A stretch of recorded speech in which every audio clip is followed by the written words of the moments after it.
Let's discuss how did Shakira used all taxes theft policy. How did Shakira save हजारों crore rupees of taxes?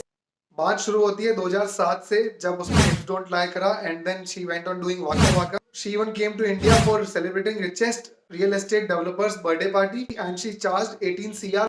She was the top earning woman artist in those years. 2008 में Shakira ने live nation के साथ में 2600 करोड़ रुपए का contract sign करा। अब ये सारी कमाई शकीरा यूएस लेके जाती एज अ सोल प्रोप्राइटरशिप, उसको मार्जिनल टैक्स रेट लगता 50%। तभी इक्वेशन में आया शकीरा ने यहाँ पर कंपनी बनाई एस एंटरटेनमेंट। सारे image rights S entertainment Luxembourg को ट्रांसफर हो गए। इमेज राइट मतलब होता है एक फेस की कितनी वैल्यू होती है मार्केट में, उसी का उसको पैसा मिलता है। And fee of the countries including Luxembourg intellectual properties को डेवलप करने के लिए उन पर लो टैक्स लगाया जाता है। शकीरा के इमेज राइट्स पर इफेक्टिव टैक्स रेट लगी 5%। तो she negotiated a deal with the income tax authorities of Luxembourg जिसमें उसकी टैक्स रेट हुई 2%।